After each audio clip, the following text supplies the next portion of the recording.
اعوذ باللہ من الشیطان الرجیم بسم اللہ الرحمن الرحیم وَإِذْ يَرْفَعُ إِبْرَاهِيمُ الْقَوَاعِدَ مِنَ الْبَيْتِ وَإِسْمَاعِيلُ، اور وہ وقت یاد کرو جب سیدنا ابراہیم علی نبینا وعلیہ الصلاۃ والسلام نے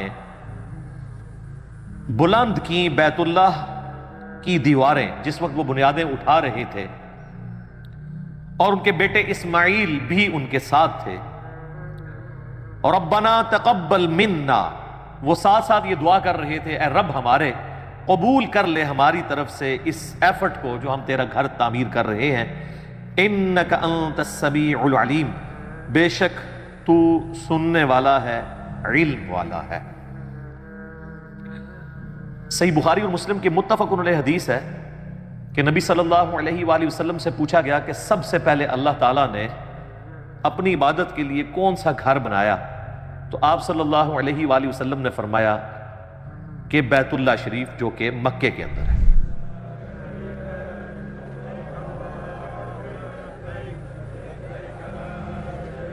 اس کے بعد پوچھا گیا تو آپ نے فرمایا کہ پھر جو ایلیا کے اندر ہے، بیت المقدس یروشلم کے اندر، اس کو اللہ تعالیٰ نے مقرر کیا.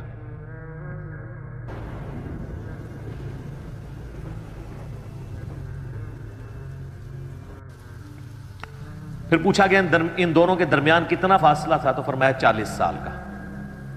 تو جب سے پہلا انسان دنیا کے اندر موجود ہے، اللہ تعالیٰ نے اپنی عبادت کے لیے گھر مقرر کیا ہوا ہے، اور وہ بیت اللہ ہے. اس میں امپلائیڈ ہے کہ سیدنا آدم علی نبینا علیہ الصلوۃ والسلام کے مبارک زمانے میں بھی بیت اللہ ایگزسٹ کرتا تھا. سورہ ال عمران کے اندر بھی آتا ہے کہ سب سے پہلا گھر جو اللہ تعالیٰ نے عبادت کے لیے مقرر کیا وہ ہے جو کہ بکہ شہر کے اندر ہے. یہ مکے کی دو پروننسیشن ہے، مکہ اور بکہ، با کے ساتھ. جیسے آپ کے انڈیا شہر میں ممبئی بھی ہے، اسی کو بامبے بھی کہتے ہیں، اور ممبئی بھی میم کے ساتھ بھی اور با کے ساتھ بھی.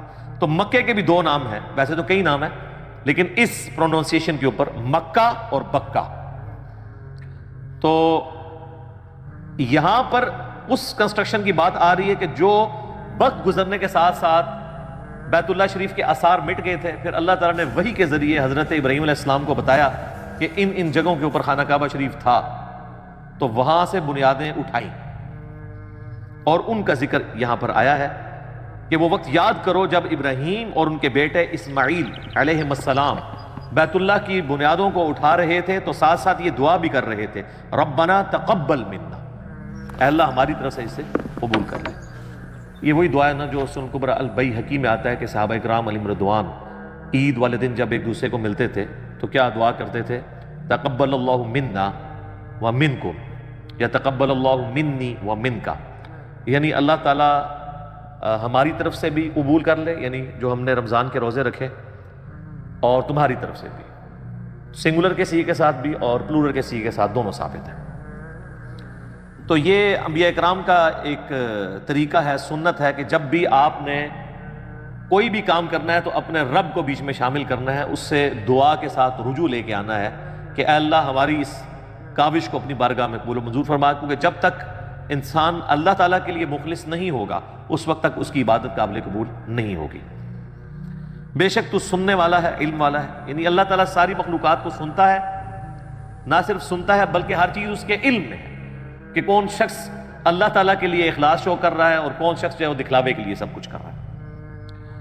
اب ساتھ دوسری دعا سنیں، ربنا وجعلنا مسلمین لک، اے اللہ، اے رب ہمارے، ہمیں بنا لے اپنا تابع فرما. یہ ویسے اردو زبان کے اندر نا لفظ بولا جاتا ہے فرما بردار، یہ اردو لنگوسٹک کے اندر یہ لفظ غلط ہے.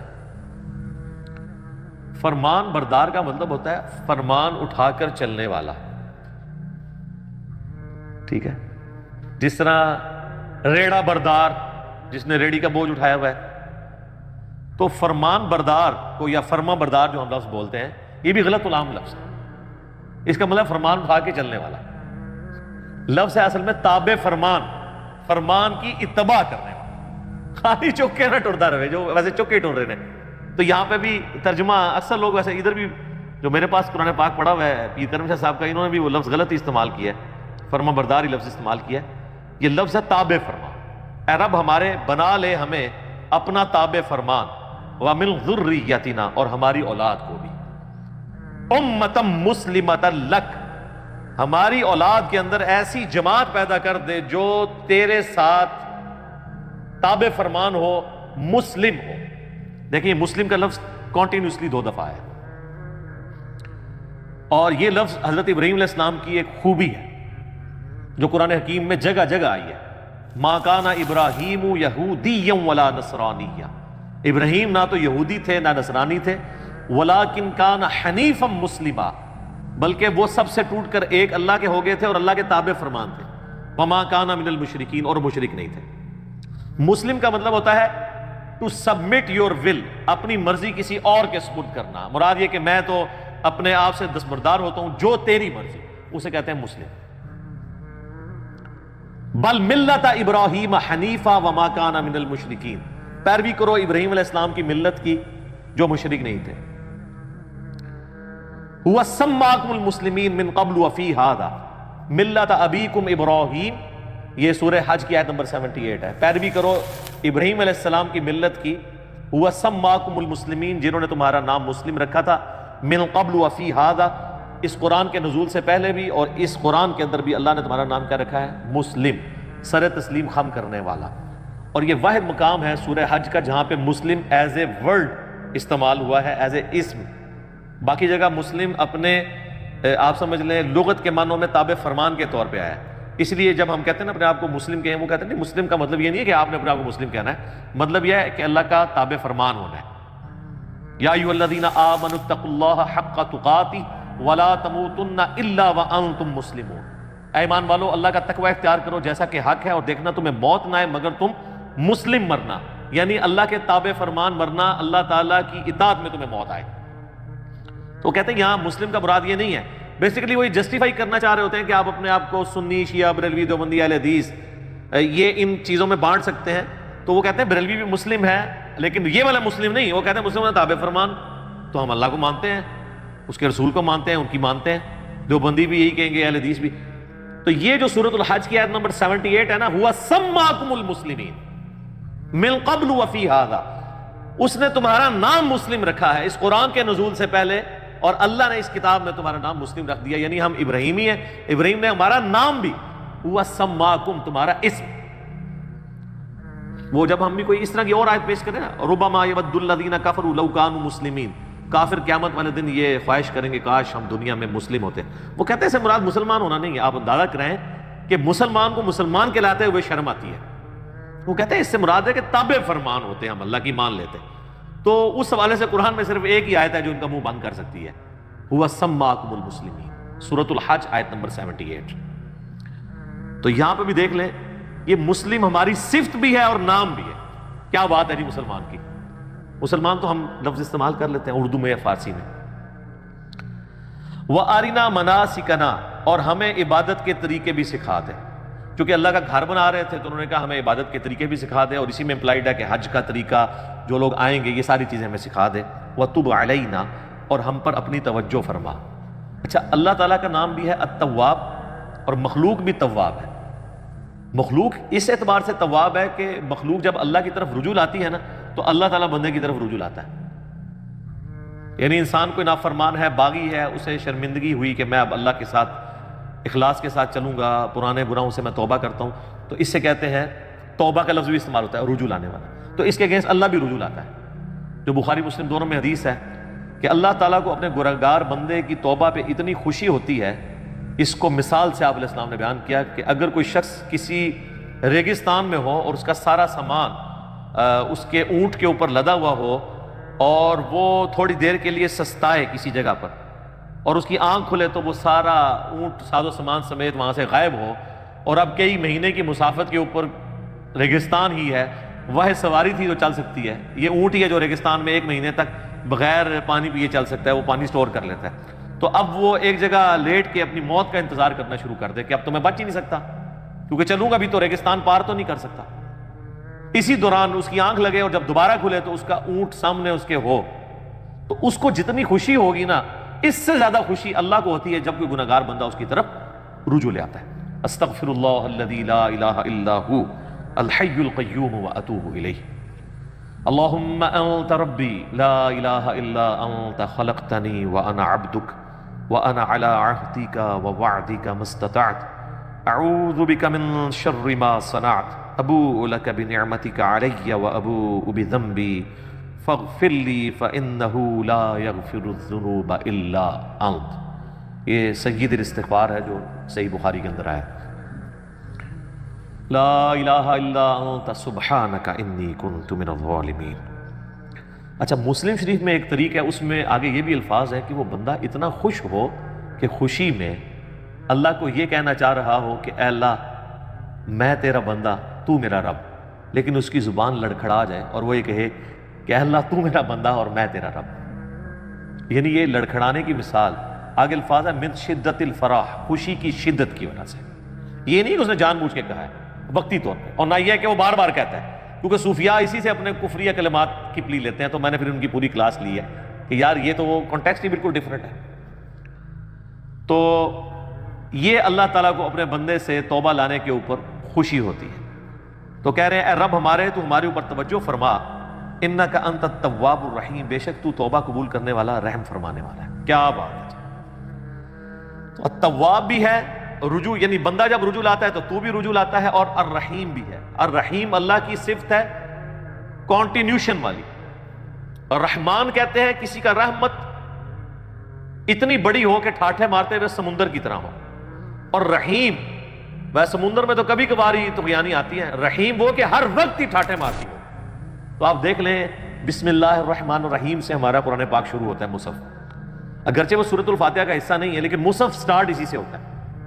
اللہ الرحمن بھی ہے اور الرحیم بھی ہے، اس کی رحمت ٹھاٹھے مارتے ہوئے سمندر کی طرح ہے اور کانٹینیوشن کے ساتھ۔ سمندر میں تو کبھی کبھی اس طرح جوش آتا ہے، اللہ کی رحمت ہر وقت جوش میں رہتی ہے۔ بخاری اور مسلم کی متفق علیہ حدیث ہے، نبی صلی اللہ علیہ وآلہ وسلم فرماتے ہیں اللہ تعالیٰ نے مخلوقات کی پیدائش سے پہلے اپنے عرش پہ اپنے پاس یہ عبارت لکھ لی تھی کہ میری رحمت میرے غضب پہ سبقت لے جائے گی، اور قرآن حکیم میں کئی جگہ یہ مضمون آیا ہے کہ اللہ نے اپنے اوپر لازم کر لیا ہے کہ وہ ہر حال میں رحم ہی کرے گا، یعنی رحم والی صفت اللہ کی ڈومیننٹ ہے۔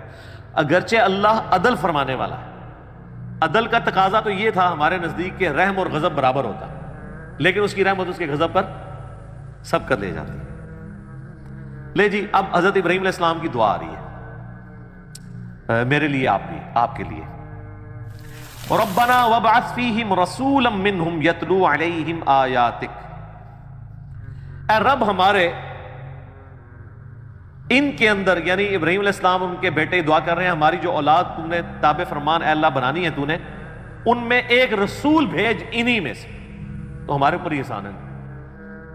یتلو علیہم آیاتک، جو ان پر تیری آیات تلاوت کرے، وَيُعَلِّمُهُمُ الْكِتَابَ وَالْحِكْمَةَ، اور انہیں کتاب و حکمت کی تعلیم دے، وَيُزَكِّيهِمْ، اور انہیں پاک بھی کرے، إِنَّكَ أَنْتَ الْعَزِيزُ الْحَكِيمُ، بے شک اے اللہ تو بہت زبردست ہے اور حکمت والا ہے، غالب ہے اور حکمت والا ہے۔ اس میں دو چیزیں یاد رکھیں، یہ آپ ذرا دعا کی ترتیب دیکھیں، اس میں پہلے آیا کہ آیات تلاوت کرے، پھر کتاب کی تعلیم دے، پھر حکمت کی، اور پھر پاکیزہ کرے۔ یہی چار چیزیں ہیں نا اسی ترتیب سے۔ یہ حضرت ابراہیم علیہ السلام کی دعا تھی، لیکن اس کو اللہ نے کریکٹ کیا دعا کی ترتیب کو۔ اللہ نے جب اپنے ریفرنس سے قرآن حکیم میں سورہ الجمعہ میں اس دعا کو ذکر کیا، نبی علیہ السلام کے منصب کو سورہ آل عمران کی آیت نمبر 164 میں کیا، تو اس میں ترتیب کیا ہے؟ لَقَدْ مَنَّ اللَّهُ عَلَى الْمُؤْمِنِينَ إِذْ بَعَثَ فِيهِمْ رَسُولًا يَتْلُو عَلَيْهِمْ آيَاتِهِ وَيُزَكِّيهِمْ وَيُعَلِّمُهُمُ الْكِتَابَ وَالْحِكْمَةَ۔ ابراہیم علیہ السلام نے کہا تھا اے اللہ تلاوت کرے تیری آیات اور کتاب و حکمت سکھائے اور پاکیزہ کرے، جبکہ اللہ تعالیٰ نے کیا کہا؟ یتلو علیہم آیاتہ ویزکیہم، تلاوت کر کے ان کا تزکیہ کرے، ان کے نفس کو پاک کرے، ویعلمہم الکتاب والحکمہ، پھر انہیں کتاب و حکمت کی تعلیم دے۔ بیسیکلی یہ جو حضرت ابراہیم علیہ السلام کی دعا میں ترتیب کی کمزوری تھی نا، ظاہر ہے پرفیکٹ تو صرف اللہ ہے، وہ اللہ نے دور کی کہ پاک وہ ہوگا جس کے اوپر آیات تلاوت کی جائیں، اور جب تک وہ پاک نہیں ہوتا نا اسے کتاب و حکمت سمجھ نہیں آ سکتی۔